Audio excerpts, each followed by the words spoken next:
अस्सलामुअलैकुम and welcome to Mehboob course. आज की इस वीडियो सीरीज़ से हम पैटर्न्स पढ़ने वाले हैं जावा में। हमारे पास बहुत सारे क्वेश्चंस होंगे पैटर्न के रिलेटेड जिनको हम पढ़ने वाले हैं इस सीरीज़ में। तो हमारे पास एक क्वेश्चन है जिसमें हमने कुछ इस तरह का पैटर्न प्रिंट कराना है जावा में। तो जब भी इस तरह का कोई पैटर्न हमने प्रिंट कराना होगा तब हम लूप्स का यूज़ करेंगे। तो हमारे पास यहाँ पे जो लूप यूज़ होगी वो फोर लूप यूज़ होगी। अब यहाँ पे हमने फोर लूप का यूज़ करके इस पैटर्न को प्रिंट कराना है। आप लोग ने ऐसा नहीं करना कि system dot out dot println, हमने इनको लूप्स की मदद से करना है। तो अगर हम इसको थोड़ा सा समझें इसमें क्या हो रहा है, तो यहाँ पे आप लोग देख सकते हैं हमारे पास हैं फोर रोज़। आप लोग यहाँ पे देख सकते हैं हमारे पास फोर रोज़ हैं और हमारे पास फाइव कॉलम्स हैं। आप लोग ऐसे देख भी सकते हैं 1 2 3 4 5 कॉलम्स हैं। तो ध्यान में आप लोग ने ये बात रखनी है कि आप लोगों के पास नंबर ऑफ़ रोज़ कितने हैं और नंबर ऑफ़ कॉलम्स कितने हैं। तो नंबर ऑफ़ रोज़ हमारे पास हैं 4 और नंबर ऑफ़ कॉलम्स की बात अगर आ जाए तो वो हमारे पास हैं नंबर ऑफ़ कॉलम्स 5। तो इन दोनों वैल्यूज़ को मद्देनज़र रखते हुए हमने एक फोर लूप को डिज़ाइन करना है और उसकी मदद से हमने इन पैटर्न्स को प्रिंट कराना है। तो उसके लिए हम क्या करेंगे, अब यहाँ पे आप लोग देख सकते हैं कि जो हमारे रोज़ हैं उसके लिए हम एक लूप डिज़ाइन करेंगे कि सबसे पहले हमने इस बात को मद्देनज़र रखना है कि हमारे पास कितनी रोज़ आती हैं। तो हमारे पास फोर रोज़ आती हैं। तो यहाँ पे हम जब भी पैटर्न्स को प्रिंट कराएंगे कुछ इस तरह के, तो हम नेस्टेड फोर लूप का यूज़ करेंगे। अब नेस्टेड फोर लूप्स क्या होती हैं? नेस्टेड फोर लूप से मुराद एक लूप के अंदर, एक फोर लूप के अंदर दूसरी फोर लूप। तो जैसे हमने पीछे भी नेस्टेड इफ स्टेटमेंट्स का पढ़ा था, तो सेम यही अगर लूप्स में हम इस्तेमाल करें एक लूप के अंदर दूसरी लूप, तो वो नेस्टेड फोर लूप कहलाती हैं। इस केस में हमारे पास क्या है, हमारे पास 4 रोज़ हैं और 5 कॉलम्स हैं और इन स्टेलिक्स को हमने प्रिंट कराना है। तो जो हमारी आउटर लूप रहेगी, हम अगर इसको लिखेंगे तो आउटर लूप में हम पहले कंडीशन लगाएंगे कि आई जो है काउंटर वेरिएबल 0 है। हमने पहले ये लिखा। उसके बाद हमने क्या करना है, हमने रोज़ कहाँ तक जाएंगी। अब नंबर ऑफ़ रोज़ हैं 4 हमारे पास, तो हम यहाँ पे लिखेंगे I is less than equal to, या आई इज़ लेस देन, यहाँ पे हम 1 रखेंगे और यहाँ पे हम लिखेंगे I is less than equal to 4। तो यहाँ पे हम 4 तक जाना है, 1 से लेकर 4 तक। और उसके बाद हमारी जो रोज़ हैं वो इंक्रीज़ हो रही है, 1 के बाद 2 हो रही है, 2 के बाद 3 और 4। तो यहाँ पे हमने कंडीशन भी 4 तक लगाई हुई है। तो उसके बाद हम आई को इंक्रीमेंट भी कर रहे होंगे, तो यहाँ पे हम लिखेंगे आई को इंक्रीमेंट। उसके बाद यहाँ पे आप लोग देख सकते हैं ये जो आउटर फोर लूप है ये हमें क्या प्रिंट देगी, रिज़ल्ट ये हमें देगी जो नंबर ऑफ़ रोज़ आती हैं वो।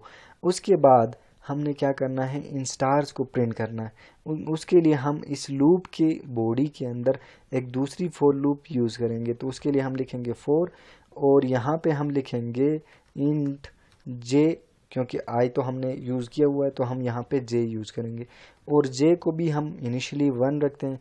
अब यहाँ पे हमने कहाँ तक कितने कॉलम्स हैं, जो अंदर इनर फोर लूप है वो हम कॉलम्स के लिए यूज़ करेंगे।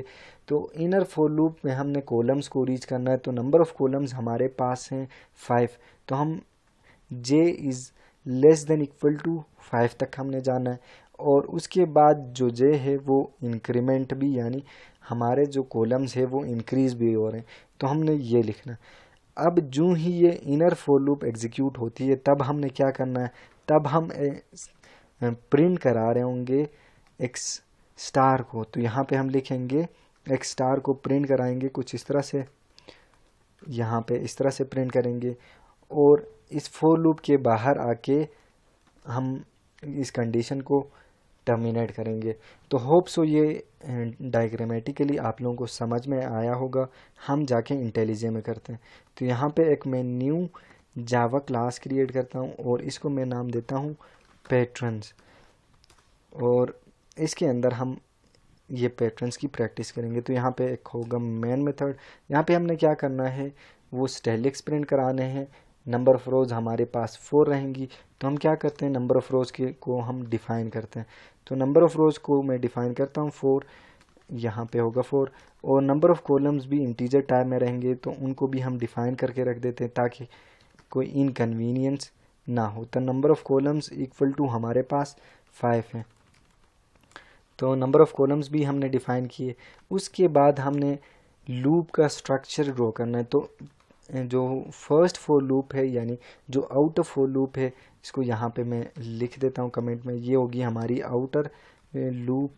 आउटर लूप में हमने क्या करना है, number of column, number of rows कहाँ तक जा रही है उनको हमने काउंट करना है। तो नंबर ऑफ रोज़ हमारे पास 4 है, तो इनिशियल हम कंडीशन रखते हैं हमने 1 से जाना है, यानी नंबर 1 रो से जाना है नंबर 4th रो तक। तो यहाँ पे हम नंबर 4th रो तक जाने के लिए कंडीशन अटैच करेंगे लेस देन इक्वल टू 4।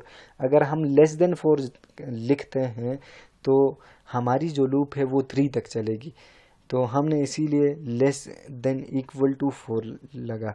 और यहाँ पे हम क्या करेंगे, आई को इंक्रीमेंट, क्योंकि हमारे पास जो रोज़ हैं वो उनकी तादाद बढ़ती जा रही है। उसके बाद हम दूसरी फॉर लूप यूज़ करेंगे इस फॉर लूप के अंदर। यहाँ पे हमने क्या लिखना है, int J equal to 0, J equal to 1 sorry. और जे हमने कहाँ तक जाना है, यहाँ पे हम 4 नहीं लिखेंगे, हम यहाँ पे लिखेंगे रोज़। उसके बाद हमने जे कॉलम्स तक ले जाना है, यानी कॉलम्स की जितनी तादाद होगी फॉर लूप जो है वहाँ तक जाएगा। तो यहाँ पे इनिशियली जे को 1 रखते हैं, उसके बाद हम कर देते हैं, सॉरी ये गूगल क्रोम ओपन है, तो यहाँ पे इनिशियली हम जे को 1 रखते हैं और जे की जो कंडीशन है वो यहाँ तक जाएगी कॉलम्स तक।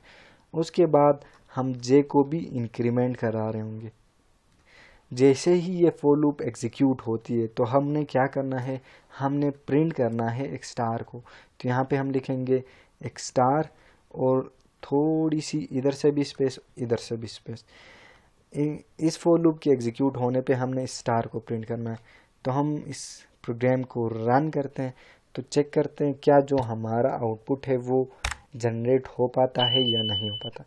तो हमने इस प्रोग्राम को रन किया है और यहाँ पे हमारा एक बग भी है, तो जो हमारे सारे स्टार्स हैं वो एक ही लाइन में प्रिंट हो गए। अब हमने यहाँ पे क्या करना है, जो आउटर लूप हमने यूज़ की हुई है ये हमें एक न्यू रो देती जाएगी। तो जैसे ही ये जो इनर फॉर लूप है वो एग्जीक्यूट होती है, उसके फ़ौरन ही बाद हमने एक न्यू लाइन प्रिंट करानी है। न्यू लाइन प्रिंट कराएंगे तभी हमारा प्रोग्राम ठीक तरह से वर्क करेगा। तो हमने इसको रन किया है, रन करने के बाद हम इसका आउटपुट चेक करते हैं, हमारा आउटपुट। तो आप लोग देख सकते हैं हमारे नंबर ऑफ़ रोज़ आ गए 4 और नंबर ऑफ़ कॉलम्स 5 हो गए। अब इसको हम थोड़ा सा समझते हैं कि हमने क्या किया। तो इनिशियली जो आउटर लूप हमने यूज़ किए हुए उसमें हम क्या कर रहे हैं, इनिशियल हमने कंडीशन लगाई आई इक्वल टू 0 और I is less than equal to rows यानी 4 और आई प्लस प्लस। तो वो सबसे पहले लूप चलेगी 0, 0 इज़ लेस देन 4, तो हमारी कंडीशन हो जाएगी ट्रू। ट्रू होने पे अंदर की फॉर लूप एग्जीक्यूट होगी। अंदर की फॉर लूप कैसे एग्जीक्यूट होगी, अंदर हमने फॉर लूप को रखा है कि जे इक्वल टू 1 और जे इज़ लेस देन कॉलम्स यानी जे इज़ लेस देन 5, तो जाके अंदर एक स्टार प्रिंट करेगा। फिर जे में एक इंक्रीमेंट होगा, जे की वैल्यू हो जाएगी 2, 2 पे भी एक स्टार को प्रिंट करेगा, इसी तरह अपडेट होके 3 हो जाएगी, 3 पे भी एक स्टार प्रिंट करेगा और फिर हो जाएगी 4, अपडेट होके 4 पे भी एक स्टार प्रिंट करेगा और 5 पे भी एक स्टार प्रिंट करेगा। फिर जे की वैल्यू अपडेट होने के बाद 6 हो जाएगी, जिस पे ये कंडीशन एग्जीक्यूट नहीं होगी, तो ये इस फॉर लूप के बाहर आके एक न्यू लाइन को प्रिंट कराएगा। न्यू लाइन प्रिंट कराने के बाद अब ये जो आउटर लूप है उसमें जाके आई का जो वेरिएबल है उसमें एक इंक्रीमेंट करेगा। आई की वैल्यू इस वक्त यहाँ पे 1 थी, तो 1 पे अपडेट होने के बाद 2 होगी, 2 होने के बाद ये वाली कंडीशन सेटिस्फाई होगी, तो फिर से for loop, inner for loop है वो फिर से 5 दफ़ा एग्जीक्यूट होगी, यानी 5 स्टार्स को फिर से प्रिंट करेगी।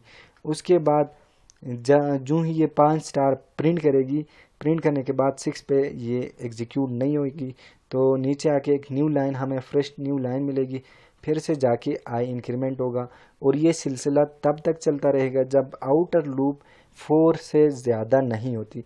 जो ही 4 से ये ज़्यादा होगी तो ये आउटर फॉर लूप से बाहर आएगा और यहाँ पे जो भी कोड होगा उसको प्रिंट करेगा। मान लो यहाँ पे हम लिख देते हैं system.out.println, यहाँ पे हम लिखते हैं प्रोग्राम एंड्स हियर।